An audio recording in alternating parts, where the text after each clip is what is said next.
बंदों गुरुपद कंज कृपा सिंधु नर रूप हरि महामोहतम पुंज जासु वचन रवि कर निकर।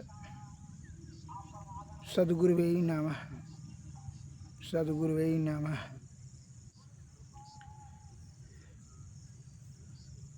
भक्तजनों तथा धर्म अनुरागियों को मेरा हार्दिक नमन।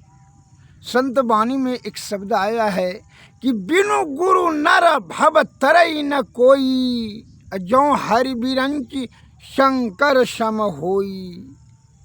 आप ब्रह्मा विष्णु महेश के समान हो जाएं, लेकिन बिना गुरु का कोई भी नर भवसागर पार नहीं कर सकता।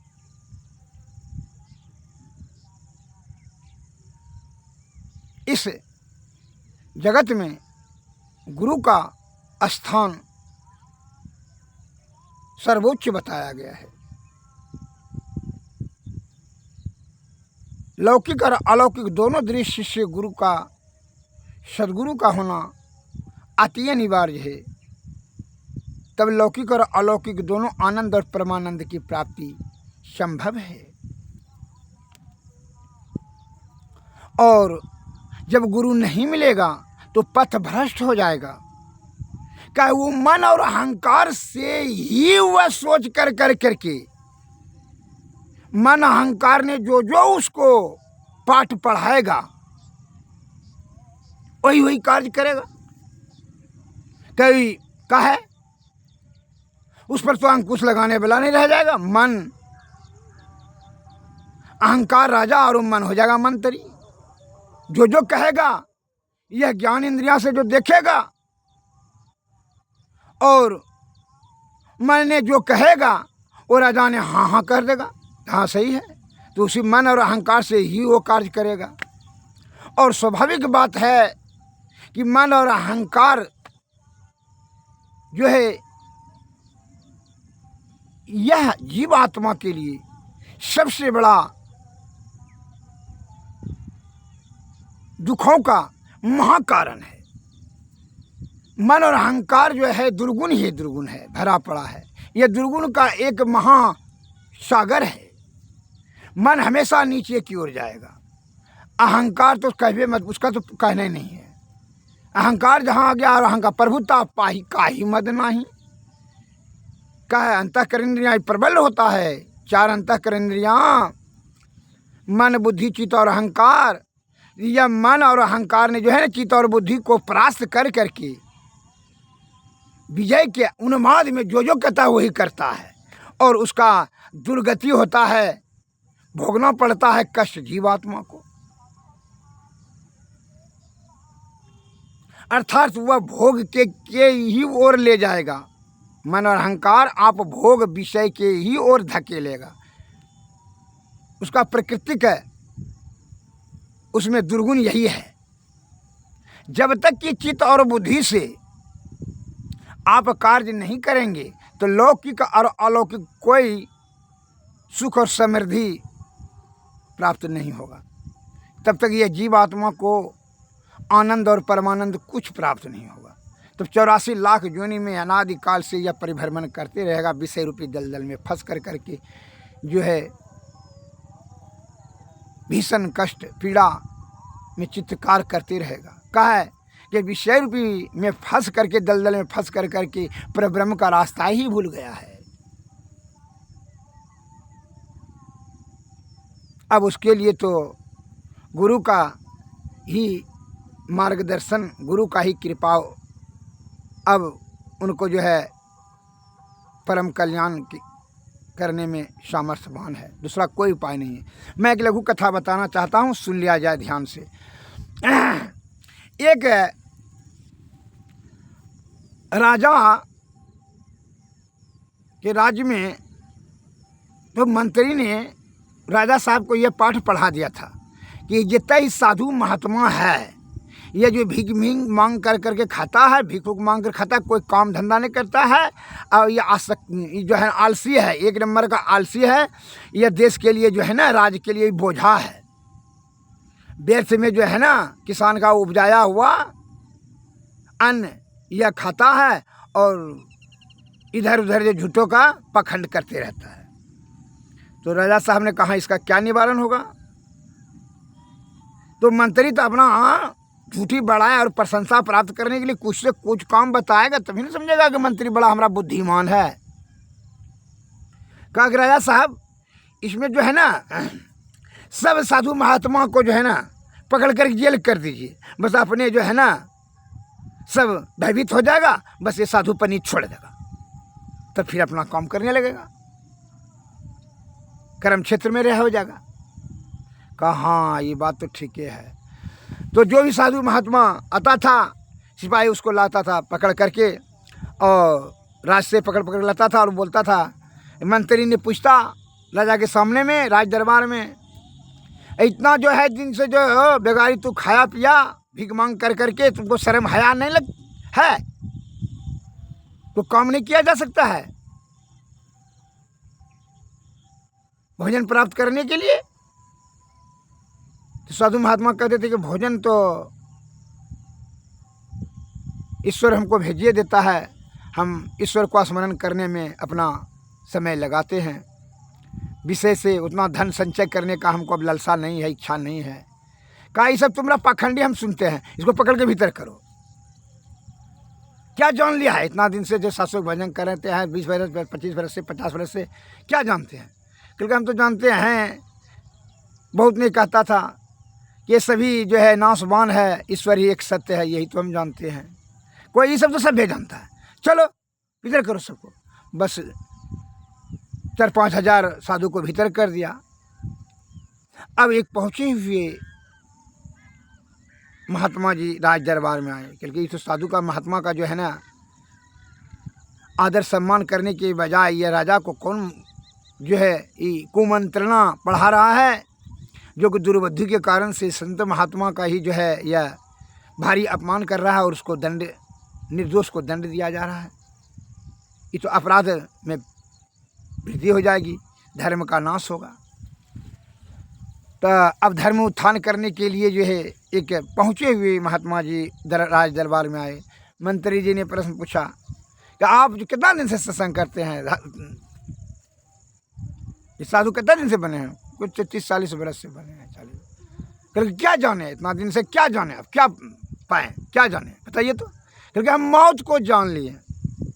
महात्मा जी ने क्या कहा, वह ब्रह्म पर पहुँचे हुए थे, कहा मौत को जान लिया, इससे से भोग की हमारी समाप्ति हो गई है। कामनी कंचन सुरा सुंदरी ये सभी चीज़ जो है भोग का अब हमारा नाश हो गया, क्योंकि मौत को हम अच्छी तरीक़ा से जान गए। इसलिए इस सब का कोई चाह नहीं रहा। चाह गई चिंता मिटी, मिटा मन का फेर, जिनको कछु न चाहिए वह साहुन का से। अब हम कर्म कुकर्म सबसे ऊपर उठना चाहते हैं। कहे कि मौत अब निश्चित है, यही हम जान लिए। मौत का भय से हम अब ईश्वर का ही शरण में जाने का सदैव ध्यान करते रहते हैं। कहा ये बदकट्टर है। मंत्री ने कहा ये बहुत बदकट्टर बात बनाने वाला ही जो ना, मौत मौत तो सब जानता है, तो बच्चा जन्मेगा तो मरेगा, तो सब जानता है। ये तुम कौन बड़का खास बात है, क्या तुम इससे विशेषता क्या है तुम्हारे में। ये एकदम एक नंबर का पाखंडी है, ऐसे सबके जो है ना बहकाता है और जो है ना भिगमंगा बना देता है और साधु महात्मा बनाता है। इसको पकड़ भीतर करो। उसको सिपाही ने पकड़ करके भीतर कर दिया। मंत्री ने राजा के सामने में ये ऑर्डर दे दिया। अभी राजा कुछ बोलने के लिए बाकी था, तो मंत्री ने कहा इसको भी पकड़ भीतर करो। वो सिपाही ने जाकर पकड़ कर जेल में उसको दे दिया। जेल में देखा कि वहाँ 4-5 हज़ार साधु है, बेचारा दुख से बड़ा प्रताड़ित है, बहुत कंजस्टेड जगह में, उस सत्संग भजन नहीं कर पा रहा है और सभी को कार्य में लगाया है। कोई खाना बना रहा है, तो कोई पानी भर रहा है, तो कोई बर्तन मल रहा है, तो कोई खेती कर रहा है, तो कोई कुछ कर रहा है, कोई कुछ कर रहा है। सबको मारपीट कर रहा है। सिपाही ने बड़ी जो है उसको प्रताड़ना सिपाही सब ने देता था। कहा कौन है, सत्संग भजन यहाँ नहीं चलेगा। सत्संग भजन किसी को करने ही नहीं देता था, सबको काम में उझलाते रहता था। अफसर सिपाही जितना भी था उसका भी जो है कपड़ा लत्ता खींचना, उसका भी सेवा टहलना ये साधु महात्मा को करना पड़ता था। एवं प्रकार से बड़ा वेदना और कष्ट में साधु महात्मा पड़ गए थे। यह महात्मा जी जैसे पहुँचे तो कहा कि आप लोग सत्संग भजन ध्यान क्यों नहीं करते हैं? कहा देखिए ना महात्मा जी, हम लोगों को यह सिपाही मारपीट करता है और कहता है काम करो, सत्संग भजन यहाँ नहीं चलेगा, ध्यान प्यानी सब आँख मुनने वाला काम नहीं चलेगा। बड़े उपेक्षा करता है और बहुत मार मारता है, सभी जो है फुर्सत ही नहीं, समय ये नहीं देता है। क्या करें, विषय में तो घसीट कर करके ये धकेल रहा है, बड़ा मुश्किल में जीवन पड़ा है। क्योंकि ठीक है, जब तुम सब ने सत्संग भजन ध्यान करो, यह सब काम अपने होगा, पानी भराएगा, खेती होगा, और जो है ना सब खाना बनेगा, सब चीज़ होगा, आटा पिसाएगा, चावल कुटा होगा, सब कार्य होगा। यह जो है अपना तपोबल से यह कार्य करना, जो प्राकृतिक ढंग से कार्य होने लगा, ये तो बड़ा आश्चर्य वाली बात हुआ। सभी साधु महात्मा सत्संग भजन में लीन हो गए। अब सर सिपाही सब जो है ना बड़ा अचंभित रह गया कि जो है अपने से आटा पिसा रहा है, खेती हो रहा है, खाना बन रहा है, बर्तन साफ हो रहा है, पानी भरा रहा है, बड़ा मुश्किल है। ये तो बड़ा अचंभा वाला बात है कि सूचना जाके राजा साहब को दिया गया। राजा साहब भी तो वह बड़ा भयभीत हुआ कि जो है ना पहुँचे हुए महात्मा जी पहुँच गए हैं, ये तो जो है वो श्राप दे देंगे तो ये राजपाट सभी नष्ट हो जाएगा। वहाँ से जो है वह छलांग मारते हुए जल्दी से जो है आया और यहाँ महात्मा जी के चरण में गिर गया कि महात्मन मुझे क्षमा कीजिए, हम नहीं समझ सकें कि आप जो है ब्रह्म पर पहुँचे हुए हैं, तपोबल की शक्ति आपकी अत्यंत प्रभावशाली है। एवं प्रकार से आर्जो विनती करने लगा, अतः आप क्षमा करने का कृपा करें, हम मंत्री के बहकावे में आकर करके यह जो है दुष्कार्य कुकृत्य वाला कार्य करने का ऑर्डर दे दिया, आदेश दे दिए हैं, अब हम यह वापस ले लेते हैं, आप कृपा करके मुझे क्षमा कीजिए। बहुत आर्जो विनती करने के बाद वो महात्मा जी जो है ना कहा ठीक है, तुम जो है ना मंत्री के बहकावे में एक काम करो चलो इन महात्मा सबको छोड़ो, साधु महात्मा को तुरंत तत्काल छोड़ दिया करके चलो राजभवन चलो। राजभवन आया, महात्मा जी को उच्चासन पर बैठाया गया। राजा को बोला कि मंत्री को, इस मंत्री को जो है तुम फांसी का ऑर्डर दो, 7वां दिन इसको फांसी ले लिया जाए, तुम ऑर्डर दो, नहीं तो शराब से तुमको जला कर राख कर देंगे पूरे राज और तुमको राज परिवार सबको। तो भय से थर थर कांपने लगा, कहा ठीक है 7वां दिन जो है ऑर्डर, राजा ने ऑर्डर दे दिया कि 7वां दिन इसको फांसी ले लिया जाए। तो जब ऑर्डर पास हो गया तो मंत्री जी थे सुने, वो जो है भय से, मौत के भय से तो कांपने लगा।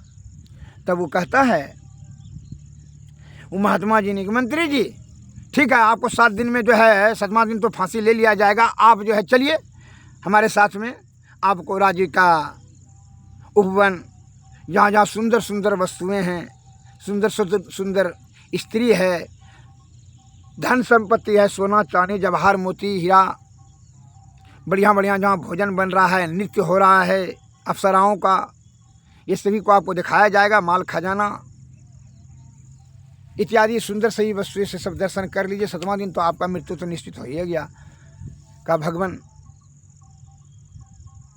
थर थर कांपते हुए कहा भगवान अब हमारा कोई इच्छा नहीं रहा। क्योंकि इच्छा कैसे नहीं रहा, चलिए चलिए। बस जो है सिपाही ने उसको ले जाने लगा, मंत्री को कल के चलिए, सब हर जगह घुमा दिया, जहाँ बढ़िया बढ़िया सुंदर सुंदर जो है फूल लगा हुआ था, जो है अप्सराएँ नृत्य करते नाच कर रही थी, सुंदर सुंदर स्त्री जहाँ थी वहाँ जो है उस सबको जो है उसका महल अटारी भी घुमाया, और सुंदर वस्त्र जो भोजन वस्त्र भी सबका जाकर करके जो भोजन करना है इच्छा कीजिए, भोजन लाकर 56 प्रकार का भोजन ला करके दिया। करके क्या क्या चीज़ देखा, सोना चांदी हीरा मोती जवाहर सब खजाना उजाना दिखाया। कहा कि महात्मन अब हमको कुछ नहीं दिखाई पड़ा, कुछ नहीं दिखाई पड़ा, क्योंकि अभी तुमको जो है इतना सुंदर सुंदर चीज़ दिखाएं, हीरा मोती कितनी कीमती सब चीज़ जो है, कितना सुंदर फूल, वहाँ कितना सुंदर सुंदर अप्सराएँ थी, तुम जिसे शादी करना भी चाहते तो कर सकते हो, भोग विलास में रत रहो, कोई दिक्कत नहीं, 7 दिन तक तुमको छुट्टी समय है। कहा अब उस सभी चीज़ जो है हमारा भोग समाप्त हो गया है, अब कुछ नहीं, हमारा ध्यान तो केवल जो है ना मौत पर ही, मौत ही दिमाग में नाच रहा है।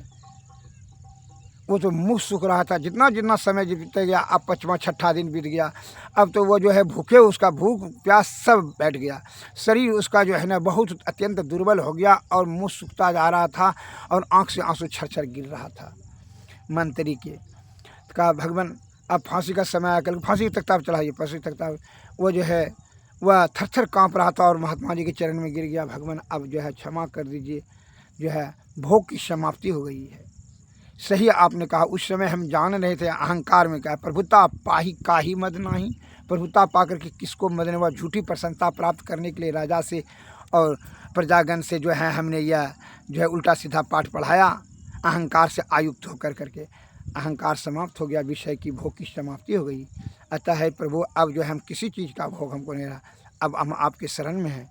महात्मा जी के साथ में हूँ। कहा ठीक है राजन, इसको छोड़ दीजिए। महात्मा जी के ही सेवा में वो चले गए मंत्री। और इस प्रकार से कहने का तात्पर्य है, जिसको मौत सही जान लेगा, उसकी भोग की जितना छल कपट प्रपंच सुरा सुंदरी कामनी कंचन ये सब के जो प्राप्त करने में जितना भी वह अपनी कीमती आयु को खर्च कर रहा है, वह जब पक्का मौत जान लेगा, जो मर रहा है उसको पूछिए कि क्या लीजिएगा, वो अपने देखिए क्या बताएगा आपको। क्या कुछ न इच्छा है। और जिसका इच्छा है तो इच्छा ही उसका जो है ना जन्म का कारण हो जाता है। मोह आसक्त रहेगा तो परिवार में तो फिर जो है ना वो किसी का भी जो इच्छा रह जाएगा, मरने के समय में जो अंत में जब उसका इच्छा जिधर जाएगा, मन जो है उधर जिधर जाएगा, जिधर ध्यान उसका जाएगा, वह जन्म का कारण हो जाएगा। इसलिए संत महात्मा लोग बताते हैं कि अंत मति सो गति। अरे कम से कम या याद रखो कि मरने के समय में भी जो है विषय से ऊपर उठ जाना और ध्यान को अनहदनाथ पर सूरत पर केंद्रित करना और जीवात्मा को ही 10वां दरवाजे से ही ब्रह्म में मिलाने का कोशिश करना। यह सब आदत रहेगा तब ना, ये सब युक्तियाँ आपको जानकारी रहेंगे। अटेंडम अचानक उसी सीन कहेंगे कि एक दिन जब बाढ़ आया तो तैरने के लिए सीख लेगा, तो तैरने के लिए तो सीखेगा कि डूबकर मर जाएगा रे। तो आदत रहेगा तैरने के लिए, पहले से सीख करके रखोगे तब ना। तब जब बाढ़ आएगा, नदी आएगा, अगर पोखर में गिरो या समुद्र में गिर जाओ तो तू तैर के निकल जाएगा। तो आदत तो तुम्हारा विषय भोग में तुम आसक्ति के कारण से उसमें आदत विषया आसक्त होकर विषय में रात दिन अपना आयु को लगा दिया। आदत तो तू पहले से बिगाड़ दिया। इसलिए कहते हैं सत्संग भजन करो और गुरु के सदगुरु के शरण में जाओ, तभी जो है ना यह विषय से धीरे धीरे का मन जो है ना विषय बड़ा बलवती होता है। ध्यान रखिएगा। इसलिए गुरु ही आपको वह युक्ति बताएंगे। तो कैसे गुरु का स्तुति विनती करो तो उनकी कृपा से जो है युक्ति बनेगा। मन आपका केंद्र, मन को जो निग्रह कर करके, मन और अहंकार को निग्रह कर करके तब चित्त और बुद्धि की प्रखरता होगी, तभी जो है आदत बनेगा। तब मरने के समय में तब थोड़ा समय सही मिलेगा गति। इसलिए गुरु से कैसे विनती करना चाहिए, गुरु ने ही आपको युक्ति बताएंगे। तो गुरु ने बताते क्या है, गुरु मम सूरत को गगन पर चढ़ाना, गुरु मम सूरत को गगन पर चढ़ाना, दया करके सतधुन की धारा बहाना, गुरु मम सूरत। या गुरु से आरजू विनती कीजिए, हे गुरु या जीवात्मा को अर्थात सूरत जिसको कहते हैं उसको कहाँ गगन पर चढ़ाओ, कहाँ नाद पर चढ़ाइए। कैसे, दया करके सतधुन की धारा वहाना। दया कर करके गुरु महाराज क्या, गुरु मम सूरत को गगन पर चढ़ाना, दया करके सतधुन की धारा गहाना, अपनी किरण का सहारा गहा कर परम तेजो में रूप अपना दिखाना, गुरु मम सूरत को गगन पर चढ़ाना, दया करके सतधुन की धारा गहाना। साधन भजन हिन मोशम न को, साधन भजन हिन मोशम न को, मेरी इस दुर्बलता को प्रभु जी हटाना, दया करके सतधुन की धारा वहाना, दया करके सतधुन की धारा गहाना, गुरु मम सूरत को गगन पर चढ़ाना। मेरी इस दुर्बलता को प्रभु जी हटाना, पापों के संस्कार जन्मों के है मेरे, जो दया कर क्षमा कर मिटाना, गुरु मम सूरत को गगन पर चढ़ाना, दया करके सतधुन की धारा बहाना।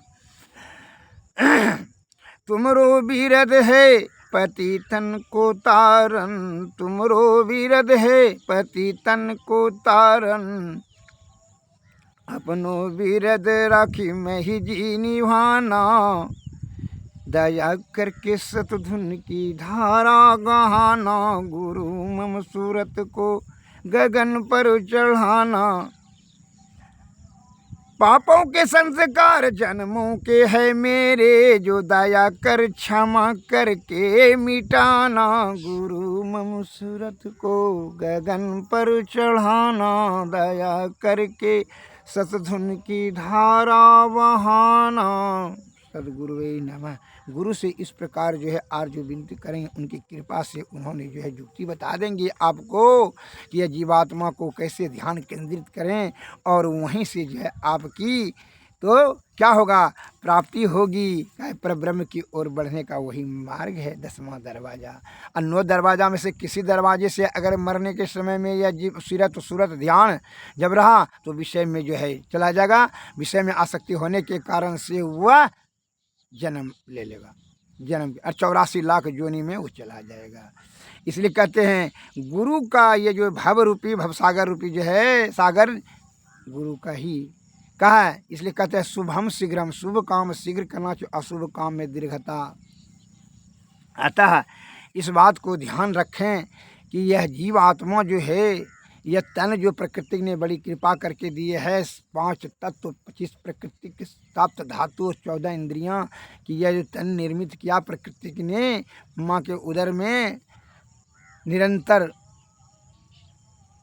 आपको समय दिया और साधन दिया। किस लिए? यह कि जीव आत्मा का परम कल्याण कर ले, यह परम आत्मा में मिलाने के लिए, और तुम विषय में आसक्ति होने के कारण से यहीं अपने आयु को छीन कर देता है। अतः इस तरह से भूल न करें। तब क्या कहते हैं गुरु महाराज, गुरु को कैसे कीजिए? गुरु ने ही यह भवसागर रूपी जो है दलदल पार करेंगे जीवात्मा को। गुरु का स्तुति करने की विधि, गुरु कीजिए भव निधि पार, स्वामी हो दयालु जी, 9 द्वारा न 10 4 इंद्रियन में, भव दुख सहूँ अपार, गुरु कीजिए भव निधि पार, हो स्वामी दयालु जी, जन्म मरण दुख अगणित भोगे, बिनु प्रभु पद आधार, गुरु कीजिए भव निधि पार, हो स्वामी दयालु जी, तन धन परिजन मान की ममता,